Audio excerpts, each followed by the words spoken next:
Hey gang, Sam is here again to talk about The Flash Season 4 premiere, The Flash Reborn. So excited. Specifically, I want to talk about everything you may have missed, because what did Greg Berlanti and Andrew Kreisberg love to put in each of the episodes of each of their TV shows? Easter eggs. Let's go hunting. Of course, spoiler warning for The Flash TV show, comics, etc. Just to give a little recap, at the end of Season 3, Barry sacrificed himself to the Speed Force to stop it from nuking the universe, possibly the multiverse, and has been missing for 6 months. During his absence, Wally, Cisco, Joe, and Iris have become the new Team Flash, or Team Kid Flash, or Team Vibe, whatever. Iris has really come into her own as the team leader, but it still feels like, something's missing. Through some sciencey gobbledygook, Cisco finds the perfect way to free Barry, but keep the Speed Force intact with the help of Caitlin Snow or Killer Frost, maybe both, but uh-oh. Barry has gone all Shia LaBeouf in Transformers 2 and is now writing symbols all over the walls and just screaming. Eventually, Barry is able to snap back into his old self to save Iris from the episode Big Bad, the Samuroid. Love that name. And we get some teases for the rest of the season, but I don't want to get ahead of myself. To kick it off, could I get a number 10, please? Thank you so much. And we're gonna go ahead and start with the beginning of the episode and work our way to the end. Don't worry, numbers 3, 2, and 1 on this list are pretty dang juicy. All right, number 10, the big Easter egg, Rebirth. It's the main theme of season 4, at least the premiere. You probably did not miss the numerous times people, mainly Barry, literally said reborn. This show was criticized for being too dark, so the showrunners plan to fix it. Not just by making Barry smile more, no, we're talking about a whole new opening logo, new lightning transition, new desks at Star Labs, new conditioner for Cisco, looks great, a new suit for Barry, oh my goodness, the list goes on and on and on. We even get a new role for Iris as the team leader. Love Iris as the team leader, by the way.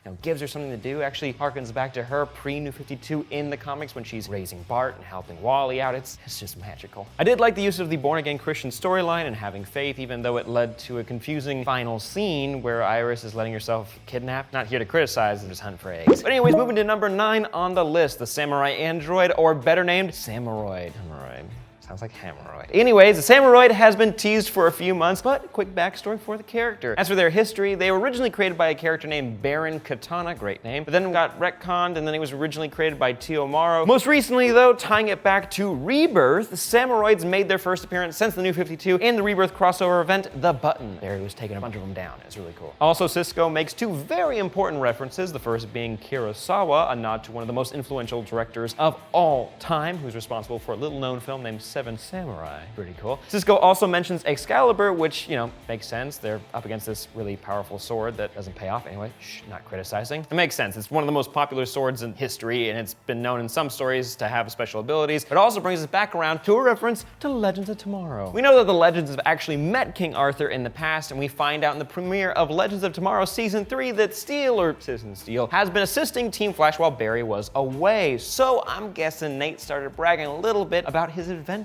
Yeah, I would too. That little bug got into Cisco's ear, bang, bang, boom, you get a little reference. Moving on to number 8, the Rogue's Bar. Now, when Cisco hunts down Caitlin, he discovers she's now a bartender at a seedy bar in Central City. We meet a few lowlifes, one in particular that I want to come back to in just a little bit, but I believe this is our first introduction to the Rogue's Bar. I know Captain Cold's seen it at a bar before, but I really hope that this is the Rogue's Bar. In the Flash comics, the Rogues, meaning Captain Cold, Heatwave, Golden Glider, Trickster, etc., all hang out at one particular bar. Now, the name of the bar changes often, so I can't give you something specific, and the writers of the episode didn't even give this one a name, which is a bit of a bummer. But I'm hoping we either see Caitlin at this bar more often, or possibly we see that guy with the one eye, cool haircut, planning some nefarious criminal activities with his whole crew, maybe in that bar. They get their hideout, their base of operations. I just like to see Rory or Leonard or the whole Rogue gang, hanging out there together. Just be kind of cool from my little fanboy heart. Maybe we even get a remake of this scene from Justice League Unlimited with the Trickster and Flash. Here's the deal, buddy. Tell me where those guys went, and I promise to come see you in the hospital. We'll play darts. The soft kind.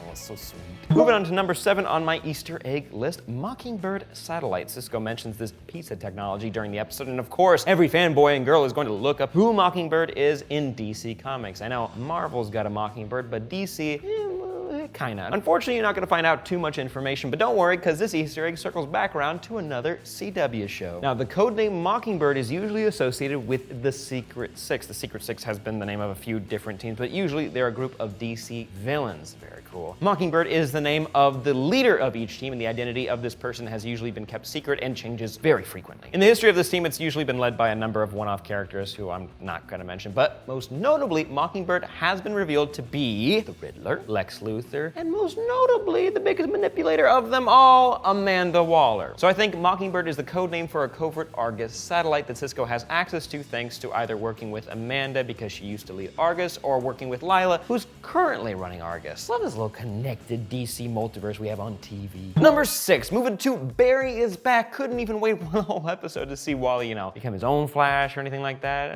It's kind of a bummer, being honest. But hey, Barry's back. And I will say what they do with Barry is pretty cool, in particular when he pops out of the Speed Force running down the road glowing with energy and completely naked. To the untrained eye, this could mean nothing, but for fans of the Terminator franchise, I think this is a nod to when anyone in those films travel through time. Whenever anyone goes to the past in the Terminator franchise, their clothes pop off, or they take them off. I'm not really clear when I was researching this video. Either way, he's naked. It seems like a Terminator nod. Number 5. Let's talk about Barry's new language. When he pops out of the Speed Force, he can't think straight and he can't talk straight. He's just shooting random words and phrases out of his mouth, and he's writing all over the walls. Very rude. Cool pen though. If you're curious if these phrases mean anything, you're right, they kind of do. The words he's saying, not the circles. He mentions a few things about the future of Barry and Iris from the comics. Now, we don't know if this is going to happen in the show. Some of these things happen in the comics, but hey, it's worth mentioning them. A few times he says the stars are melting, which could refer to the crisis where Barry disappears in the newspaper, but there are more concrete ones that are pretty fun to point out. Also, some of you are gonna say that the Speed Force storm could have been the crisis. I don't know. This timeline's real confusing. Now, Barry at times seems to be talking about a judge, which ties back to the memory we saw in season 1's finale, where Barry is running through the Speed Force and he sees himself in prison. I'm thinking this is a nod to the trial of Barry Allen when he accidentally killed the Reverse Flash. Oops. He also mentions diapers and smiles, which I think is when he remembers his and Iris's kids, Dawn and Dawn, aka the Tornado Twins. This is so cute. I just hope we get a glimpse of them at some point in this show. At the very least, their son, Bart, aka Impulse. And yes, I would be happy to play him. Also, the circular characters that Barry uses look a lot like the characters used by the aliens in Arrival, which is a fun nod since, spoiler alert for Arrival, those words and characters allowed people using them to gain a new understanding of time, allowing them to see future events. Barry's talking about the future, talking about the past. Makes sense. Cool nod. Wink. But it's worth mentioning the "this house is bitchin" line that's deciphered, because I have zero idea as to what they could possibly mean. Like his other references, this could be about his future. Maybe it's when Barry finally walks into Batman's mansion and he's like, "This house is bitchin'." Or when he finally walks into the Fortress of Solitude and he's like, "This house is bitchin'." But probably not. I originally thought it could have been an anagram, but then I kind of came up with nothing. These are the words I found in the phrase net, niche, his, chest, sittin', sit, and nest, which are not very helpful. Did you guys come up with a good theory for this? Let me know down below. Next up, number 4 on this list, we have 2 golden references that I just couldn't skip. During Cisco and Caitlin's brainstorm sesh, where they try and decipher Barry's crazy new language, Cisco blurts out 2 fantastic one-liners from 2 very important individuals, one fictional, one real, both equally important to comics. First up, Great Caesar's ghost is the catchphrase of the one and only Perry White, editor-in-chief of the Daily Planet, from Superman lore. Superman. We've heard this referenced once before over on Supergirl, but that was when Clark was on the phone with Perry during his premiere episode. This is real cool. Tyler Hoechlin's got a good smile. Now, the second reference, Excelsior, comes from the one and the only Stan Lee. It's his catchphrase that he uses in almost every single thing that he does. It's awesome. Cisco is a walking encyclopedia of nerdy references, so now I'm asking, how do you find this one? We just need confirmation that Marvel Comics exists in this universe, and then all of our brains will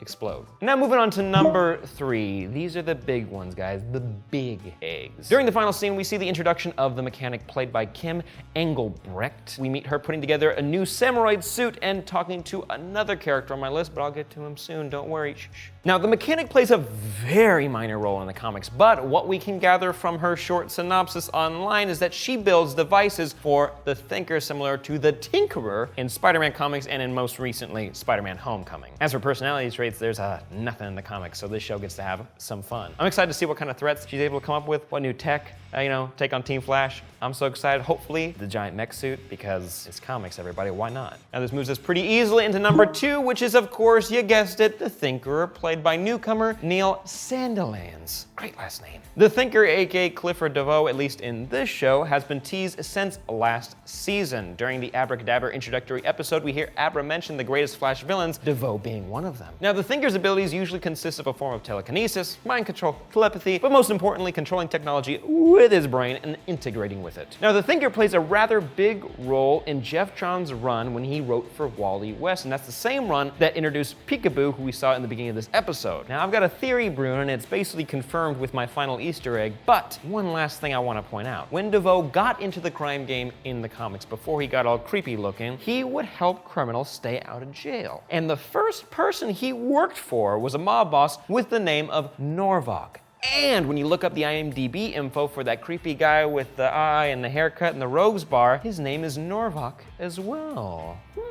I don't think these characters are the same, but it's still fun pointing out. And now to number one, my final Easter egg is the name Amunet. Amunet is looking to be another big bad this season, but you can relax, she's not a speedster. Amunet is a fairly popular rogue for Wally West who created a vast network of criminals called the Network. Not creative, but still cool. But eventually, she makes her own team of rogues as well. We get a tease of this network when Norvok threatens Caitlin when she says that she wants to go back to her old job at Star Labs. Very intriguing, threatening her when she wants to leave. I'd love to see a big team of villains led by Amunet go up against the Flash now, wouldn't you? As for Amunet's background, there's not much known. She also goes by the name Blacksmith, and she has the ability to manipulate metal and fuse it to her flesh as like an armor. She's also an expert strategist, which makes sense because she makes this vast network. Amunet's biggest Flash moment, though, comes from the same Jeff Johns run with the Flash with the Tinkerer and Peekaboo. Amunet and the Thinker take over the Twin Cities, Keystone, and Central City, and Wally West has to take out both threats simultaneously. It's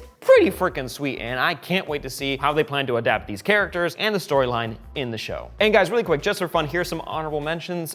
We see Peekaboo at the very beginning. I mentioned that before. She's the teleporting rogue from season 1 who's been missing since season 1, so it's cool to see her back again. Cisco mentions Danville and the Flatlands as parts of Central City, which are both areas of Central City in the comics, so little wink. Cisco is caught saying, "See you tomorrow, boss," which is literally the same line that Kara uses to Lena Luthor in the premiere of Supergirl season 3. Very cool. And finally, this might not be the newest thing, but I've never done one of these videos here, so I want to point it out. Killer Frost is making her killer Mr. Freeze jokes. "You won't like me when I'm frosty." Yeah, we all cringe, but you know, you kind of love it because her character makes no sense. Why would a person gain a personality when she gains abilities? No one else did. Is it a psychotic break? Because if it is, they're not treating it like that. Anywho, that's it from me. What did you guys think of my eggs and my theories? Did I miss anything? Let me know down below and hit me up on Twitter at Sam Bashor. But before you do that, check out all of our other breakdowns on this channel and give this video a like. Again, I'm Sam Bashor, and I'll see you next time.